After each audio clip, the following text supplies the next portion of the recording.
Take a look at what happened.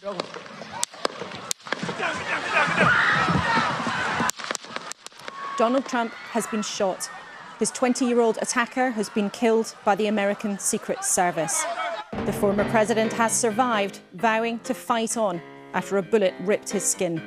This morning, we will be live in Pennsylvania, where the shooting took place at a rally as he campaigns to return to the White House. The new Prime Minister, who was in Washington himself just days ago with President Biden, has condemned the attack, saying there is no place for political violence. As his government prepares its plans before its first King's Speech on Wednesday, what about the dangers to politicians here?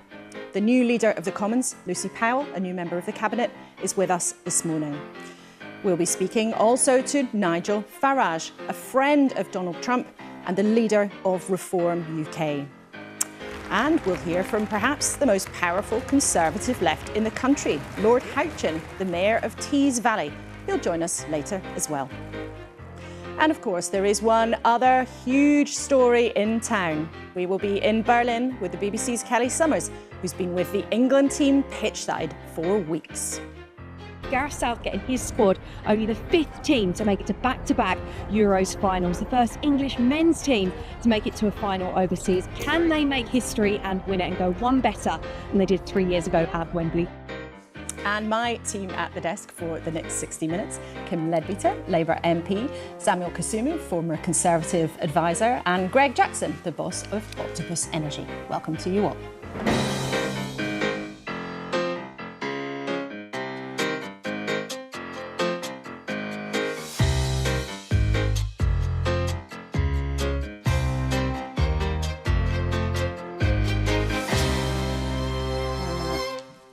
Morning. Let's start, as we always do, with what's making the news. And there are huge headlines around the world this morning.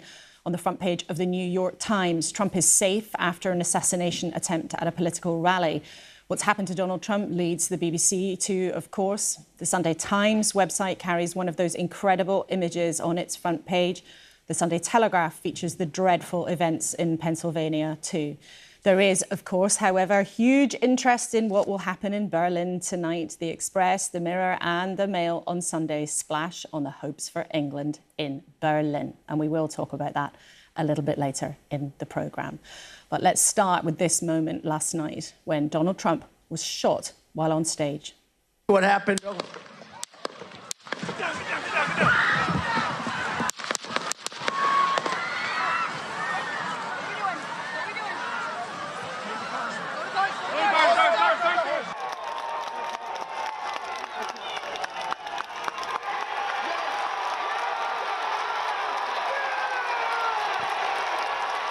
There was shock and anger among the thousands who had gathered to hear him speak.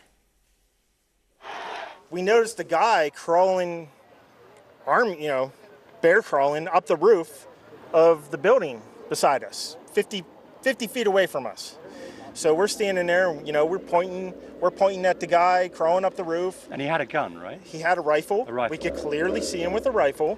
When I was sitting there, a guy said, "Oh God, he had a gun." I looked up, there's a guy on top of the building, right over there, with an M16, with a blanket, pointing at the president. He starts shooting. Bow, bow, bow, bow. About 4 to 5 shots rang out. I heard the shots. I thought it was firecrackers to begin with.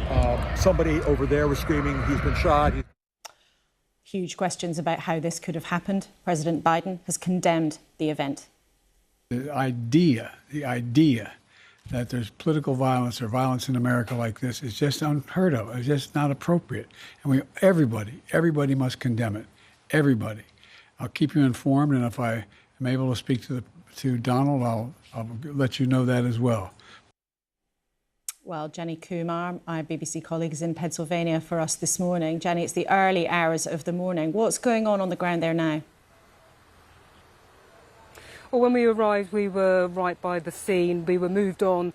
The police extended the cordon for our own safety. So we're at the edge of the cordon right now. You can see the police vehicles behind me. And in the last few hours, we've had a bit more detail about the shooter that was involved. Matthew Crooks, 20 years old, from Bethel Park, which is about an hour's drive from here. He's been named by the FBI as a subject involved in this. The US media is reporting he was a registered Republican voter, but federal campaign finance reports also show he donated $15 to a progressive political action committee on the day that President Biden was sworn in. What we don't know is the motive behind this. We're hearing that from the Republican campaign that President Trump is doing well, he's received treatment, he's travelled back to New Jersey. One man has died, 2 men are in hospital, and there's been a huge reaction to this. Obviously, people hear shock, disbelief, anger that this what's been called an assassination attempt has happened. Chaotic scenes as the shooting broke out. Police and security intervened. In a press conference earlier this morning, police chiefs were saying that officers acted heroically, but many questions were asked at a press conference earlier this morning around how this happened, around the response, the police response to this, and whether the resourcing, the security resourcing at this event was adequate. The Speaker of the House, Mike Johnson, has said in a statement that the House will conduct a full investigation of the tragic events today. And the Republican Party convention is due to start this week, so it remains to be seen how this will play out.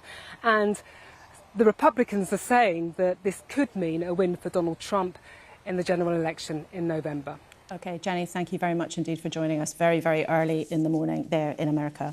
A welcome to you all on a very dramatic news morning. Kim, of course, you're a Labour MP in your own right, but many of our audience will also remember that Jo Cox, the MP who was killed in terrible circumstances here in 2016, was your sister. So I have to ask, what went through your mind when you heard this news? Shocking scenes coming from America this morning. Shocking and deeply disturbing and deeply upsetting. I woke up excited to come on your show for the first time to talk about the Labour government and all our fantastic plans that we've got and talk about England playing football tonight. And then suddenly we see the scenes that we've seen on our TV screens this morning. And we're back again having that conversation about what democracy looks like, what our politics looks like. There is absolutely no place for violence in a decent, civilised democracy and society. And those scenes are deeply shocking. I think it's also important to acknowledge, I understand one person has lost their life, others have been injured. I'm very pleased that President Trump is OK, but there have been other casualties. We've got to have that conversation about what a civilised democracy looks like. I've been having it since Jo was killed. I sadly feel that we're not making huge amounts of progress in this country and in other countries, and we've got to keep having that conversation. And we're going to do that this morning. Samuel, you've spent time in America, you've got family in America. When you look at these events, what does it make you consider? Yeah, I think, yes, they're shocking events, but we have to be honest about the fact that America has an absolutely bonkers situation when it comes to guns. You know, I think it was said earlier, there are 3 guns for every citizen. If you go in Oklahoma, Alabama or Texas today, you can go to a supermarket and buy bullets through a vending machine. And there are people who fiercely defend, of course, the Second Amendment, the right to bear arms. And so I struggle as somebody who has family members in the States to see how they get through this in a way that makes sense. You know, I think they're so far, they've had 4 presidents assassinated. They're so far down the road in terms of how they are dealing with the question of folks having arms. And they need to have some serious conversations, which I have to say I'm not hopeful they will have, despite the events of last night. And Greg, we will talk about green energy and what's happening with the economy later in the programme. But you know, a citizen like all of us waking up to this news, what did you think? Yeah, I think first of all, this is the actions of one individual, and we don't yet know the details. Indeed. But you can't help but see it in the context of increased polarisation and extremism in political discourse across many countries. And you know, I also, when I heard the news, kind of thought, look, the politics with violence is absolutely unacceptable, because if we can't talk to each other, we can't solve problems. And of course, here in the UK, you know, we've seen 2 MPs murdered in recent years, and you know, sadly, Kim's sister was one of them. And I think we have to ask politicians and the media to be responsible when we're talking about issues, because we can't go around whipping up the frenzies that lead to this kind of thing. And do you feel as a citizen that that's happened in this country too in the last few years? Yeah, look, I think the casual use of violent rhetoric in social media really does kind of foment an atmosphere of extremism. And we know that some of the social media companies promote the posts which are the most divisive because they cause people to react most and spend most time there. But we kind of need to move away from that. OK, all right, we'll be back with you later in the programme. Well, the Prime Minister, the new Prime Minister, of course, is fresh from his own White House visit, has condemned the attack on President Trump this morning. Sir Keir Starmer said he was appalled and that political violence has no place in any form in our society. Well, his colleague, Lucy Powell, is the new leader of the House of Commons. Welcome to the studio in your new role. And we must start then with your reaction to what has happened in America. Well, these are appalling scenes. This is a horrific incident which we condemn completely and fulsomely. And thankfully, the President Trump was not injured more seriously. The consequences of that are unthinkable. But the thoughts of the whole British government, I'm sure the whole country of Britain, are with the American people and President Trump's family and those affected today. We don't know the motive of this one individual. We don't know about the absolute circumstances behind this attack. But as our panel was just discussing, you do see a real polarisation in American politics. As a government, do you worry about that? Well, we have seen a rise in polarisation. We have seen a rise in political intimidation, political hate. Obviously, you've already been discussing, we've seen the murder of two of my colleagues, my good friend Joe Cox and David Amess, a wonderful MP as well. So we have to take these issues incredibly seriously. We've seen necessary improvements to the security of MPs and to those seeking office as elected candidates. Thankfully, this election didn't have any serious incidents involved in it, although we have seen incidents of intimidation and deep fake and news and disinformation and misinformation being spread online about people. But we have to uphold the essence of our democracy as well. And as constituency MPs, as a constituency-based democracy, having contact with our constituents, the public, is a core part of our democracy, and we have to be able to uphold that. And we have seen some of the best of our democracy in the last few weeks as well. People took to the ballot box to vote for change, and boy, have they got change. And we're an incoming government who recognises that we need to govern in the interests of the whole country and really deliver on that mandate of change that people have given us. And we'll come to your plans for the King's Speech this week in just a second. But although, as you say, there don't appear to have been any very serious incidents, mercifully, in our election campaign, there is plenty of evidence of real intimidation, what many of our viewers would look at and think is real harassment, potentially criminal behaviour.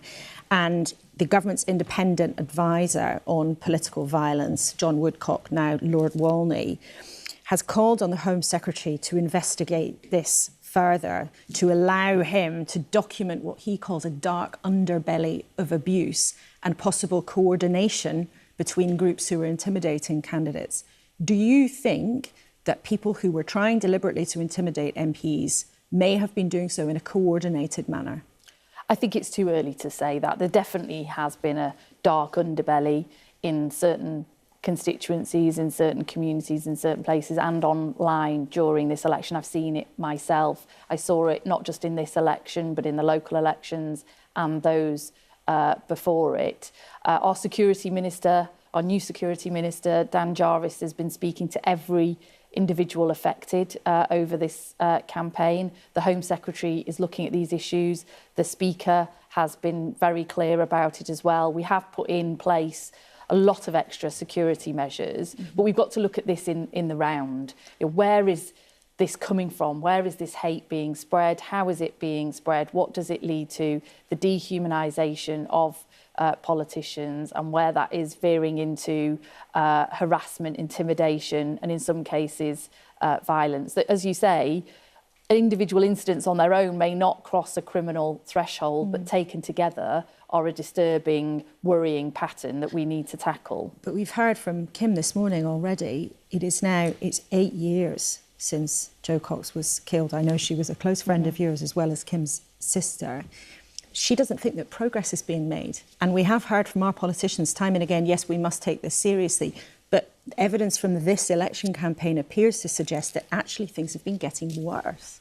Well, look, we are in very fast-moving times, and I think the rise of information being spread, or disinformation, misinformation, deep fakes we've seen in this election as well, purporting to be particular politicians and then proven to be completely deep fakes. You know, the new technologies, the new way of sharing, you know, that has grown exponentially, unfortunately, since Jo's murder and other incidents. And I wrote about that at the time, and we are seeing that radicalising some people and informing their opinions incorrectly. So we've got to look at the root causes as well. We've got to look at the root causes, absolutely. And the measures have been put in place over recent years. We have got the Online Safety Act, thankfully, but we need to look at further measures there as well. And the Home Secretary is taking this incredibly seriously. But quite a lot of your colleagues I've been speaking to in the last few days believe that this election was actually a tipping point where people were using intimidation as an electoral tactic. They were using intimidation to try to win seats. And some of your colleagues lost their seats. One of them in particular, Jonathan Ashworth, lost his seat, and there's now an investigation into what happened there. But do you think that this election we saw something new? We saw intimidation as an electoral tactic, not just people wanting to have a go at an MP.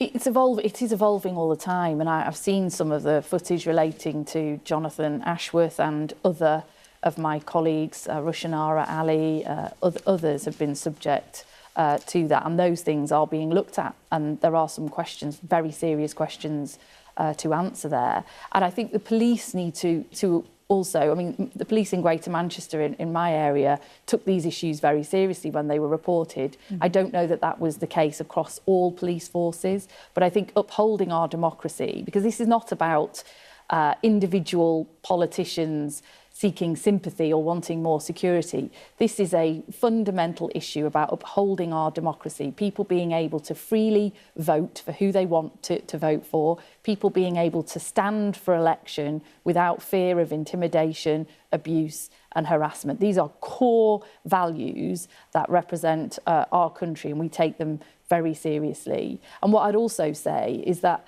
part of what the Prime Minister has done since he's become Prime Minister only a week or so ago is to try and reset the tone of the political debate in this country. He is governing for everybody, no matter who they voted for, every part of the country. He wants to bring people together, taking down the pressure and the polarisation in our politics. And I think that's really important too, because we have seen the best of our democracy as well in recent weeks. People voted for change, they've got change, and we're going to help deliver that change. Okay, well, let's talk about what some of that might look like. We've got less time this morning than we would normally have to look ahead to the King's speech, but you are announcing, we expect, a huge number of things, maybe 35 bills, sets of new laws. We can just have a look at some of them here. You're going to have planning reform, you're going to talk about house building, you're going to talk about all sorts of things, setting up GB Energy, a clean, green energy company, a national one for the first time. But one interesting thing in the last week that's happened is the Prime Minister, the Justice Secretary, the Health Secretary have all popped up to say, oh, things are even worse than we thought, except that much of the information you're talking about has been in the public domain, and you spent the election campaign telling us how ready you are to get going. So are you really shocked by what you found, or is this just a way of saying to the public it's going to take us longer than we thought to turn things around? Well, look, the first thing to say is, obviously, I can't confirm what is or isn't in the King's speech. That's for the King to announce. But we are putting forward a very ambitious, packed, fully costed, bold programme of our legislative programme for this first session. It's a down payment on that change that we've got a mandate to deliver, and we are confident. We have been working on it for months. You know, this is not just a sort of shopping list of things we quite like to do. These are fully considered, worked up bills that we know we can get through in this parliamentary session, hopefully so, and they will bring about that change. But look, I mean, I think there's no question that in this election, what we were saying, what other people were saying, is that many aspects of our country were broken. And that's clearly the case, whether that's high waiting lists, whether that's prisons that were overcrowded. We've been highlighting those issues for a long time. But of course, when you're in government, you actually get to see a lot more of the detail, a lot more of the paperwork. You get to speak to a lot more of the officials than you could ever do in opposition. And it is, I'm afraid, the case that when we have opened the bonnet, when we have looked under the bonnet, things are even worse than we thought, and we are going to have to take action. And we're not going to pretend to people. I think this is part of the challenge with the discourse in our politics, that we can't flick a switch and change things overnight. This is going to take serious focus, serious determination, hard work, and we are setting out a legislative programme to match that, which is ambitious and bold, but will take a lot of time and energy and hard work from ministers to actually deliver. OK, Lucy Powell, we'll let you get back to that hard work. And of course, it will be your job to get all of that through the House of Commons. But it's great to have you with us in the studio in your new job. Thanks very much indeed for coming in. Well, let's get back to the big story this morning, the attempted assassination of Donald Trump. We can speak now to Nigel Farage, MP, leader of Reform UK, and a friend, of course, of Donald Trump. Good morning to you. What did you think when you heard the news, first of all? I was very upset, and I'm still upset. I'm obviously pleased that my friend Donald's got away with it. Only just, but he's got away with it. But one person is dead. Two more are fighting for their lives in hospital. So it's an absolutely horrendous incident. And yet, somehow, I'm not shocked by it. The narrative that is put out there about Trump by these liberals that oppose him is so nasty, is so unpleasant, that I think it almost encourages this type of behaviour. Are you suggesting that the political environment is to blame for this? Well, you can always pick out quotes. I mean, it was just a few weeks ago that Joe Biden said Trump must be put in the bullseye. And, you know, we talked earlier on this programme about social media, and that's quite right. There are some things that are said on social media that aren't acceptable. But there is also a mainstream media narrative. And I'm afraid it's very, very one-sided. The BBC is a part of this. It's happening in this country. I mean, I've faced continual attacks for over a decade now. Because it's me, no one cares. In fact, it's even funny, you know. I mean, one of the many times that I had a drink thrown at me, you know, a comedian, so-called comedian on a BBC show says, well, why not battery acid? I mean, I just find the fact that that individual, Joe Brand, is still on BBC programmes, I find that really pretty appalling. We've got Mr. Aronovich, who does programmes on Radio 4, who recently said that the best way for the Democrats to deal with Trump is to have him shot. Now he says now that was a joke. But so I do think mainstream media, I do think liberal intolerance is increasingly a part of this problem. And yet, Mr. Farage, you're not suggesting surely that this is coming only from one side. If we concentrate on what's happened in America, do the Republicans also not have a responsibility in terms of creating a political environment? Many of Donald Trump's supporters have on many occasions used incredibly direct language here. Oh, that's right. And look, there are extremists on both sides of the political divide. And if they're mere supporters, that's a very difficult thing for political parties, apart from condemning it, to deal with. What I'm saying is there is a narrative that has been built up for many, many years. And I see it myself. I mean, people hate me, not because of what I've said, not because of what I've done, but because of things that are broadcast about me on, you know, radio stations, TV channels, regulated by Ofcom or the BBC itself. And you know, I've lived with this for a very, very long time. I think all MPs from all sides now are increasingly at risk. But I do think, I'm sorry, but I do think mainstream media has a lot to do with this. What impact do you think that this might have, though, on the presidential race in America? Well, the problem is that, you know, Trump lives and breathes by big rallies. And I've been to maybe a dozen of them myself, you know, sometimes 10,000 people, sometimes 50,000 people. It's the energy that's generated from those events that spreads out through communities and gets him his vote. Now, security, Secret Service is always incredibly strict, but if someone's got a high velocity rifle I think in this case, the guy was about 150 yards away. But I mean, you know, a rifle like that can be very effective and very accurate up to 1,000 yards. So it is difficult to see, you know, does Trump go on doing what he's always done? And I faced this in the general election. The second or third day of the campaign, I got to Barnsley. I was told by the police, do not get off the bus or you'll be hurt. And as it was, some cement was thrown at me and some stones were thrown at the bus. So you know, the problem with this is, how do you go out and campaign? Think of John Major 30 years ago, a soapbox in Market Squares. Couldn't do that today. So we finish up with our political leaders never meeting a voter, never meeting the public. I suspect, knowing Trump as I do, he will carry on regardless. OK, Nigel Farage, thank you very much indeed for joining us this morning with this developing story across the Atlantic. And you can tell us what is on your mind. There are details. You can email me, kuenssberg@bbc.co.uk, or if social media is your thing, you can use the hashtag #BBCLauraK. And as ever, we will try to share some of your views towards the end of the programme. Let's then see what our panel made of what we heard. So, Kim, when you heard Lucy Powell talking about this problem we've had with MP security and saying that measures have been taken over the years, what did you think of what she had to say? So, look, I think it is really important that we do take measures to protect elected people. But I am much more interested in the root causes of how our political debate has become so toxic and so divisive. And I think that is the thing that we've got to address. And we've got to look at the role and responsibility of everybody involved in that. That is elected people behaving responsibly. And I do think Keir has done a fantastic job of setting out a new approach to politics. This job is about public service. It's not about you. It's not about your ego and your own agenda. It's about serving the people you have been elected by and serving the country. So I think there is a good piece of resetting being done there around what politics is about and then what does that look like. I think it's absolutely right to talk about social media, to talk about media generally, and also about personal responsibility. We all have a responsibility for what comes out of our mouths. But what is then the root causes? So Lucy was saying, well, we have to look at the root causes. You've gone straight to the root cause. But what is the root cause, do you think, that drives people, and I'm not speculating about the individual behind the attack on Trump, but what is the root cause that might drive people to perhaps come up to you as an MP in the street and start having a go at you, or to go online and say terrible things about elected politicians? Well, I think part of it is people's disillusion with politics,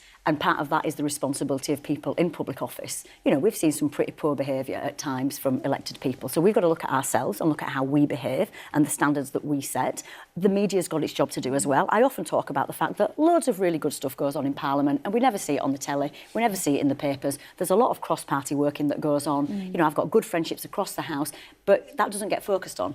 It's the division and the arguments that get focused on. So there's the media. Social media, again, you know, the whole anonymity that social media gives to people, the things that you might have said, you know, 20 years ago in the pub to your mates on a Friday night, you now put it out there.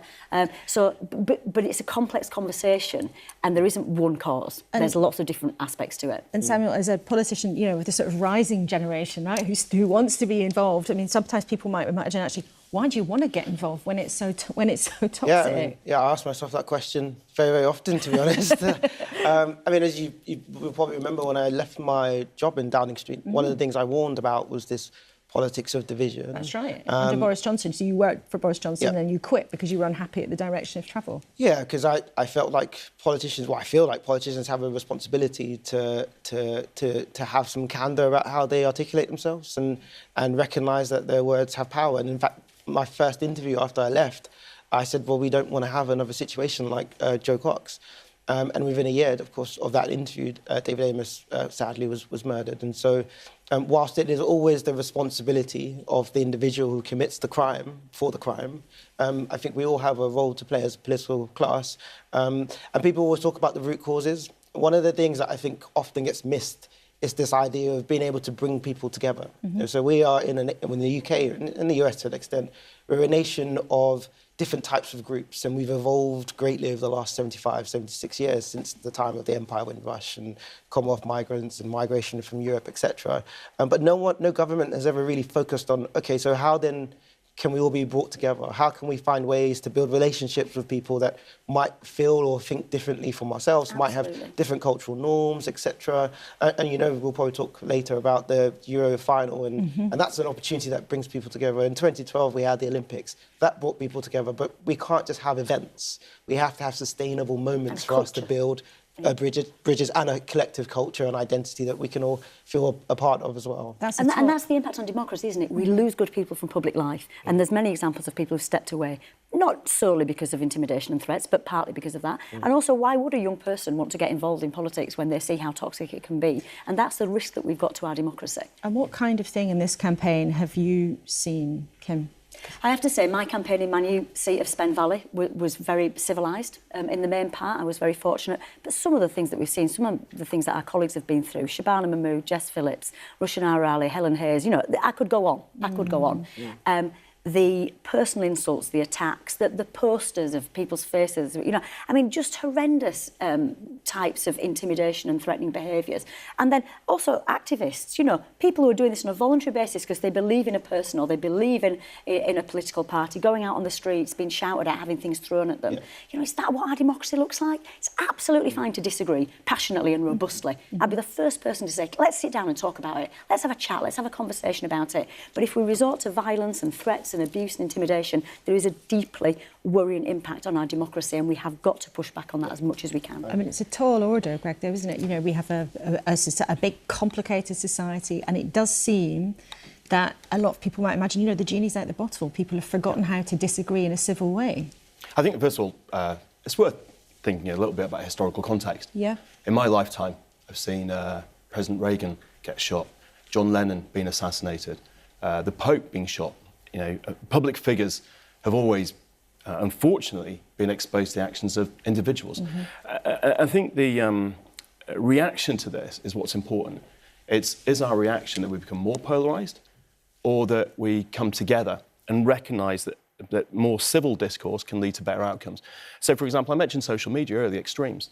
But, you know, social media is also the place that I talk to our customers, that I speak to other policymakers, and that I learn about how people feel about issues. And so I think with the bad, there's also so much good. And I think if we can work out how to build on that good, we don't want a world in which politicians have to be hermetically sealed for safety, right? I'm so proud that in Britain I still see, you know, I've seen members of the shadow cabinet, well, now the cabinet, on the tube. You see them cycling around town. We need a world in which politicians are along with the rest of us all the time. Without that, how are they going to know what's really going on in the world, and how can we engage with them in positive ways? And that is the best part of the job. The best part of the job is being out meeting people. I was at 3 schools on Friday. I did about 3 summer fairs yesterday, and I love it. I love that. That is the best part of the job. I don't want to stop doing that. But also for context, you know, folks here don't have guns, right? Well, yeah, and we should say it's a very different... So whilst we have similar challenges around division, we are not as bonkers as the US. I mean, I know people who have kids in the US and they're saying to themselves, you know, can I live here in the long term? Because you can be walking down the street and there's a guy, in fact, I was in Texas, I remember very vividly, and I got into a really interesting conversation with the Uber driver, who then basically disclosed to me that he had a gun in the car. And I'm thinking to myself, why am I in a taxi with a dude with a gun? And that is just the norm in that country. It's absolutely bonkers, and they need to do something. And I don't know what, but it's a challenge. OK. Greg, just before we move on, it's a very busy news day, but I do want to get your take. You're the boss of a big energy company. This week, we're going to hear from the new government what they want to do about that central promise, one of the central promises they made, a new company called GB Energy that's apparently going to be the answer to all of the problems, and bills are going to go down, and we're going to have clean power by 2030. Is what they're promising, clean power by 2030, realistic? It's perfectly possible. It needs extremely rapid and focused action. I think one of the very positive things in the recent election was that the attempt to create a lot of negativity, culture wars over net zero failed. The government won when one of its 5 key pledges was around green prosperity, green growth. And the reality is British citizens know that the best way to more secure, cheaper, and of course greener power is renewables. And so seeing the government come out the sort of starting blocks, immediately announcing planning reform, authorising the building of solar farms, is a really good start. I think there's a couple of things we need to see now. First of all, it's great that we can look forward to being able to build stuff, but we'll also need to be able to connect it to the grid. And grid connections of ground to a halt in the UK, it needs really rapid action. There's a solar farm we want to build in County Durham. We get a grid connection in 2037. That means waiting 13 years for us to be able to invest, to create the jobs in building that, but also for citizens to get cheaper power. And we also need to see market reform. If we had regional pricing in the UK for electricity, every region would be cheaper than it is now. Scotland would have the cheapest electricity in Europe. The UK could win investment from things like data centres and factories that need access to cheap power. That investment's been going abroad until now. Mm-hmm. So I think with rapid action, following up on the planning announcements, we really can see cheaper power as we build our own secure renewables here. OK, well, there's your elevator pitch to the government. I think you're saying thanks very much for what you've already said, but you want even more. Well, we'll see what happens, and there'll be lots of discussion. Ed Miliband is on it. OK, he's on it. Well, we'll see what happens with the King's Speech later on this week. But the main thing we've been discussing this morning is the attempted assassination attack yesterday of the former President Donald Trump in Pennsylvania. He survived. His 20-year-old attacker was shot and killed by the American Secret Service. And of course, there'll be huge questions about how that was able to happen at a rally where there should have been extremely tight security in place. The attack has been condemned by President Biden and, of course, by the Prime Minister too, Sir Keir Starmer. One member of the crowd who was at the event has sadly died. And there'll be plenty of coverage of that across the BBC today, and we'll talk a bit more about it in the programme later on. But one of the government's new plans is to give extra powers to politicians around the country. The Prime Minister invited powerful mayors from around the country to Number 10 this week. There they are, selfies on the doorstep of Number 10, getting down to business with the new Prime Minister. And one of them, you can just see him there in the corner of the shot. I'm not sure if he's listening with rapt attention or remembering who used to sit in that chair, but one of them is Lord Houchin, the Mayor of Teesside, who, as a Conservative, has bucked the national trend of the last year and was re-elected in May. And by our reckoning, Lord Houchin, you're probably the most powerful Conservative politician in the country as things stand. Good morning. Morning, thanks for having me on. I think that entirely depends who you speak to, but I'll certainly take it if you want to give it. But I think there are some leadership contenders that would probably suggest that they're in a better position than I am. Well, we'll come to them in just a second. Of course, your party got hammered at the polls a week last Thursday. Why do you think that took place? Well, we lost the election last week because of the perception within the public that we'd lost all sort of competence to be able to run effective government. We'd lost the trust of the British people, and that was a long tale of U-turns, of infighting, of changing prime ministers. And again, I talked about this over the last week since the election. I hope that the Conservative Party learns that lesson rather than the lesson that some want to suggest was the one that we need to learn from the election, which is that we need to lurch more to the left or the right. I think that completely misses the point. I don't think, particularly in hindsight, there is a set of policies that we put to the public. We could have had the best manifesto in the world, but I do think we would have lost this election. Again, not because of the ideology, but because I think people were fed up and they just thought, irrespective of what we promised, they didn't think that we were actually being able to deliver on those promises. We've broken that trust, we've broken that confidence in the British public, and that's what we need to get back to, because that is one of the core principles of a successful Conservative government. Sometimes people don't like it, sometimes people vote for us through gritted teeth, but actually they vote for us because we are very, very effective at governing, and we've lost that. And if we don't bring that back, then I think we'll condemn ourselves to many, many years in opposition. So you're warning the party not to lurch more to the left, or certainly not to lurch to the right, as you just said. But how do you restore a reputation for competence, not just when you're in opposition, but when, as things stand, the party hasn't even been able to agree how to run its leadership contest for the next candidate? Well, it's going to take time, and these things happen because let's not underestimate the scale of the defeat that we had last week. That's changed the party makeup within Parliament. It's had a huge impact on Conservative headquarters and the membership at large. And so there is a reflection period that we're going to have. That's going to take time. We can't get our act together just in the first few weeks after such a historic defeat. We need to be able to reflect sensibly on it. We need to, again, start to learn the right lessons from it and start to build from there. We've got some time. We now have a government that has a significant majority. It doesn't look like they're going anywhere anytime soon. But we do need to get there relatively quickly, because without a successful and competent opposition, I think Parliament in and of itself starts to break down and doesn't work as effectively as it could do. But we've got some time. There's work that needs to be done. But the important thing is what comes out of this leadership contest. We need to make sure we find the right leader to navigate us through what is going to be a very, very difficult time, to try and unite the party, because as with any political party, there are different factions and different groups that we should think in different ways, and that will be the first test, because the next couple of years are going to be very difficult for the Conservative Party to find itself again, what it means to govern effectively, what it wants to offer to the public over the next 4 or 5 years, and so the next 18 months are going to be a treacherous one for the Conservative Party. Lord Houghton, you just suggested the leadership race should be a bit like, Goldilocks. It shouldn't be too long, but it shouldn't be too short. Do you think the leader needs to be in place by the party conference in the autumn? I certainly think there or thereabouts. I can understand from some people that they think that there should be some sort of additional process that could take place at conference, whether that could be a hustings or something.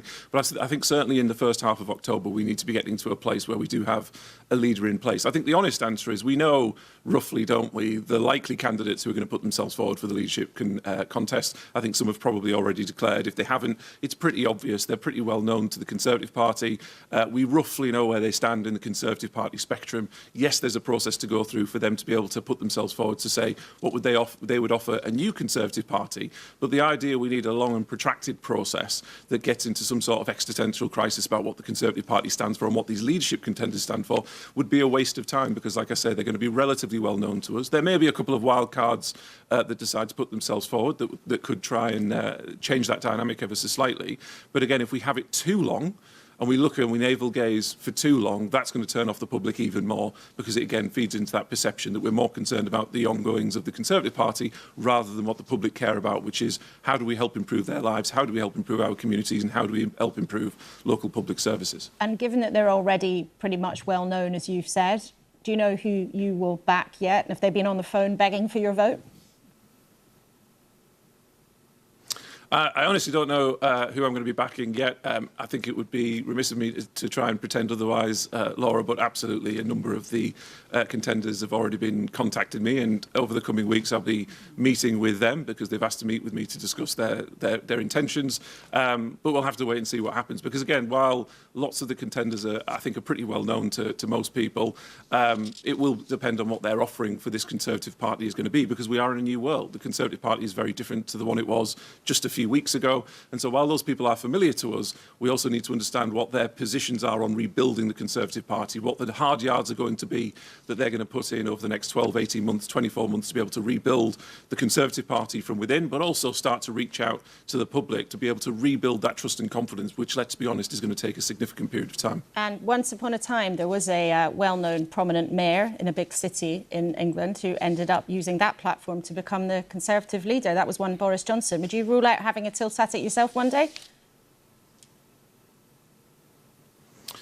Yeah, I mean, it's not for me. I'm very proud of the role that I play as mayor in Teesside. I just don't think it's not really for me. My job is the one that I've got. This is a dream job for me. I think the Conservative Party can play a lot of good in the discourse of the country. I think we can do a lot of good things for the country. I think we've got to get back to that. And I think I can play a significant role in helping the Conservative Party rebuild itself and be a fighting force when it comes to the political election, whether in the next election or the one after that.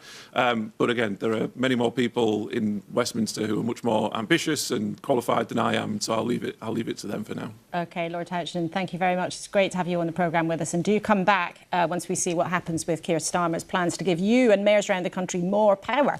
Be interesting in the next few months to see who that pans out. But we'll let you go and check your phone and see if any leadership candidates have called you while you've been on the TV. Let's go back there now to our main story this morning, which is making huge headlines, not just here, but around the world. The attempted assassination last night of Donald Trump at a political rally in Pennsylvania. He has been treated in hospital and is home in New Jersey. The gunman has been named as 20-year-old Thomas Matthew Crooks. He was shot and killed by the Secret Service. One spectator has sadly been killed and 2 others are critically injured. Donald Trump himself has responded on his social media platform, Truth Social. He said, "I want to extend my condolences to the family of the person at the rally who was killed. and also to the family of another person that was badly injured. It is incredible that such an act can take place in our country. He goes on to say, I knew immediately something was wrong. I heard a whizzing sound, shots, and immediately felt the bullet ripping through the skin. Much bleeding took place, so I realised then what was happening. God bless America. That a message from President Trump himself.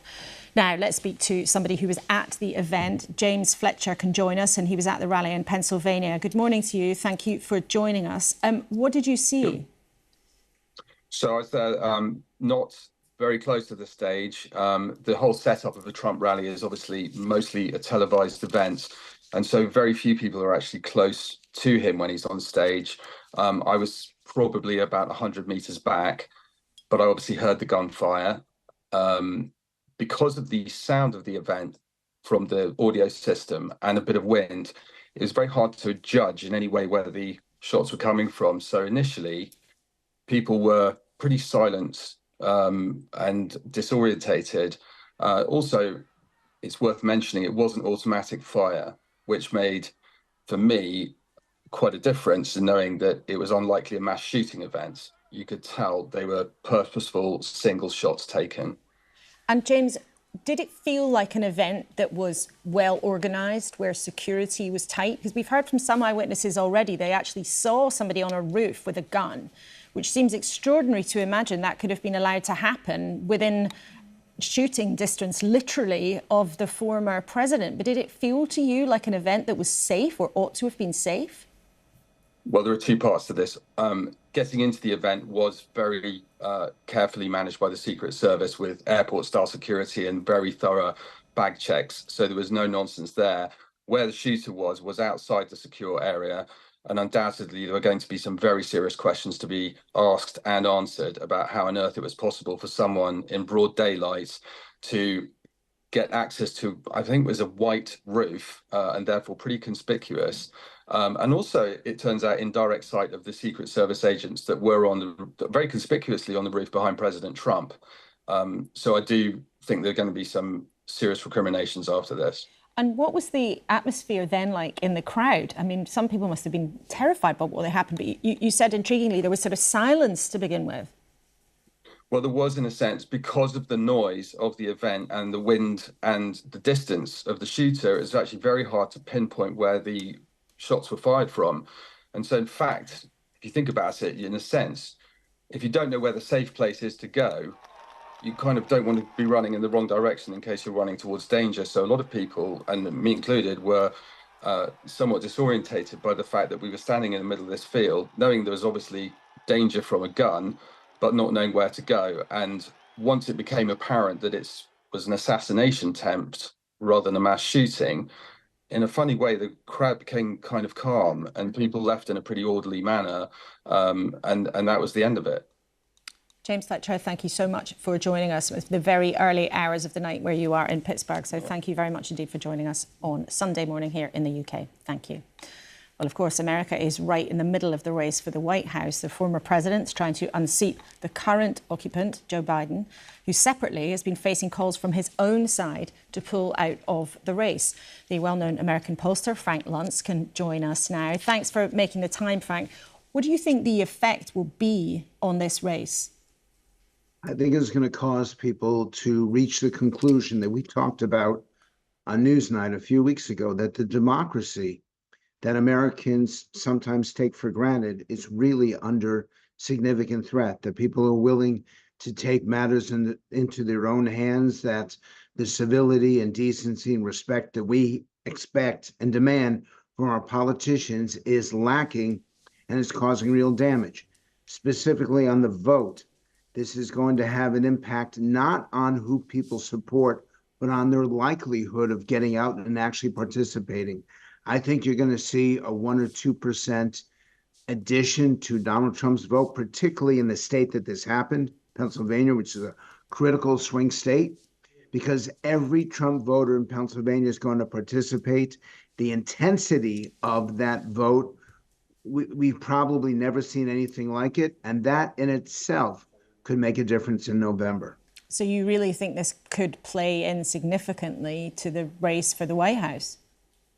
I think it's going to have a significant impact, but I'm not truly looking for the next election, although November is important, obviously. I'm thinking about the next generation. We haven't had this kind of violence since 1981 when Reagan was shot, and it does not bode well for the country. I know that you've experienced this in the UK as well. At a certain point, these politicians have to stand up and say, enough. Just put your hands up and say, we're not going to do this anymore, because the consequence of this is so significant, not just in our participation, but in our faith and confidence that democracy actually works, that our voice is heard, and that we matter as individuals. But who do you think bears responsibility for the climate that has been created? We heard from Nigel Farage earlier, who spends a lot of time in America, that he pointed the finger, might not surprise you, but very much at what he calls the mainstream media for whipping up a certain environment. And he pointed the finger at what he would say are liberals. But in your view, whose responsibility for creating the current political climate in America? I mean, what do you think Donald Trump's responsibility is too? That's a fantastic question. And the answer is all of us. And I'm sorry that he chose to be partisan at this moment, because there are people on the left, there are people on the right, that there are too many people in America looking for the negative, looking for the opposition, trying to find the best line that will sound great as a soundbite. And then the media reports it. If the media did not have the context for this, did not have the content for this, it would not be happening. And so I say to everyone who's watching right now, particularly in the UK, don't let this come to your country. Hold people accountable on your own side. So if you're a conservative, challenge the conservatives. If you're Labour, challenge Labour. That if we don't take personal responsibility for this, I, as a pollster and a language person, there is a time when I contributed to it. And I think it's important that we all recognize that we're at the breaking point right now. This will help Donald Trump in the end, just as the police who killed George Floyd ended up creating a significant change in the public's attitude. I think we're going to have that right here in America, and maybe it'll transfer itself to the UK. But make no mistake, we are at the breaking point, and we need to look beyond traditional partisanship to our country and its future and the legacy that we are creating right now for our children and our grandchildren. Okay, Frank Luntz, well, words matter, and thank you for joining our conversation here in the UK this morning. Thank you. It's a privilege. Now, time for something completely different, because in case you haven't noticed, there has been more than one big contest capturing the attention of lots of us in the last week. Not the election, the Euros in Germany, with England managing to make it to the final tonight. Their Spanish rivals are the favourites, but could it, might it, possibly, maybe be England's night? Millions of us are crossing our fingers. I think Kim's doing that right next to me at the desk, and sending the team all the best. Finds Watkins. Watkins turns! Watkins scores!